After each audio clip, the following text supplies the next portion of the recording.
गांव के छोर पर एक शांत सी बस्ती में, जहां हर कोई एक दूसरे को जानता था, वहीं रहती थी एक सुलझी, समझदार और सबकी प्यारी सास, सुमित्रा देवी। उम्र लगभग 60 के आसपास, लेकिन मन से अब भी जवान। पति का कई साल पहले देहांत हो गया था, लेकिन सुमित्रा देवी ने अपने इकलौते बेटे राजीव को बड़ा प्यार और मेहनत से पाला। उसे पढ़ाया, लिखाया और फिर एक सुंदर सी लड़की नीला से उसकी शादी करवाई। नीला देखने में सुंदर थी, पढ़ी लिखी थी, लेकिन स्वभाव में बहुत चतुर और थोड़ी चालाक भी थी। शादी के पहले कुछ महीने सब कुछ ठीक चला। सास बहू में हंसी मजाक, किचन में साथ खाना बनाना और मंदिर जाना सब हुआ करता था। लेकिन जैसे जैसे समय बीता, नीला का असली रूप सामने आने लगा। नीला अब धीरे धीरे बहाना बनाने लगी। वह अब रोज सुमित्रा देवी से झूठ बोलती। माँ जी, डॉक्टर ने मना किया है तेल खाने से। आज सर दर्द है माँ जी, मंदिर नहीं जा पाऊंगी। या फिर राजीव के पापा की पेंशन से घर चलाना सही नहीं लगता, हमें शहर चले जाना चाहिए। माँ, पापा का फोन आया है, वो चाहते हैं कि हम शहर जाकर रहें। सुमित्रा देवी हर बात समझती थीं, पर वो चुप रहीं। वो सोचती, बहू है, नई है, समय लगेगा। मैं माँ हूँ, मुझे ही समझना होगा। नहीं, उन्हें पता था कि अगर बहू से सीधे कुछ कहेंगी तो बात बिगड़ सकती है। उन्होंने बेटे राजीव से भी कभी शिकायत नहीं की, क्योंकि उन्हें डर था कि कहीं बेटे के मन में माँ के लिए ही गलतफहमी न बैठ जाए। अब नीला घर की छोटी छोटी बातों पर भी झगड़ने लगी। कभी सुमित्रा देवी का चश्मा छुपा देती, तो कभी उनकी दवाई बदल देती।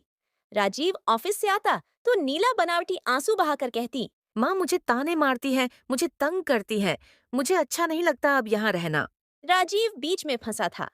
एक तरफ माँ, जिसने उसे जन्म दिया और पाला, दूसरी तरफ पत्नी, जो अब उसका घर थी। धीरे धीरे नीला ने राजीव को अपनी बातों में ले लिया और माँ बेटे के बीच दूरियां आने लगीं।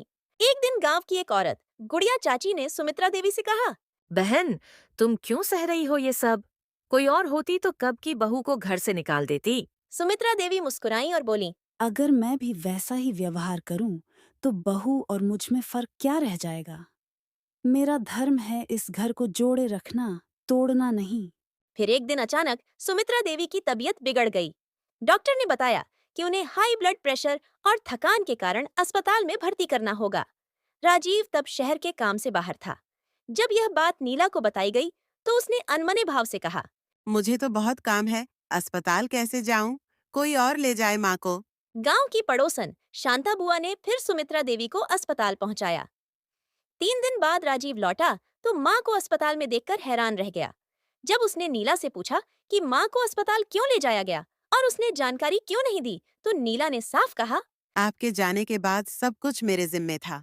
मैं थक गई थी। राजीव को अब एहसास हुआ कि कुछ तो गलत है। सुमित्रा देवी अब ठीक हो रही थीं, लेकिन उन्होंने अब भी अपने बेटे से कुछ नहीं कहा। राजीव ने खुद पड़ोसियों से बात की, माँ की दवाइयां देखीं और धीरे धीरे पूरा सच समझ गया। उसे अब अपनी आंखों से दिखने लगा कि माँ की हालत नीला की उपेक्षा और चालाकियों की वजह से बिगड़ी है। एक रात उसने नीला से साफ साफ बात की। नीला, तुमने मेरी माँ के साथ जो किया है वो गलत था।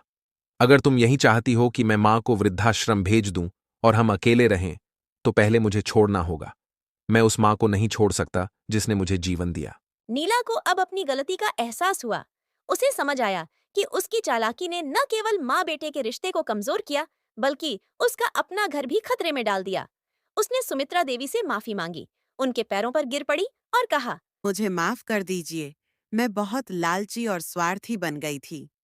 सुमित्रा देवी ने अपनी आंखों से आंसू पोंछते हुए सिर्फ इतना कहा, बहू, घर को बसाना आसान नहीं होता, लेकिन अगर तुम सच में बदलना चाहती हो, तो मैं तुम्हें एक मौका और दूंगी।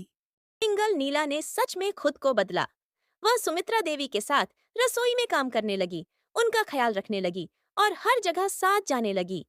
गांव वालों ने देखा कि अब सास बहू मंदिर साथ जाती हैं, हंसती हैं और एक दूसरे की इज्जत करती हैं। सुमित्रा देवी अब भी वही थीं, शांत, सहनशील और ममतामयी। और नीला, जो पहले कमीनी बहू मानी जाती थी, अब गांव में संभली हुई बहू के नाम से जानी जाने लगी।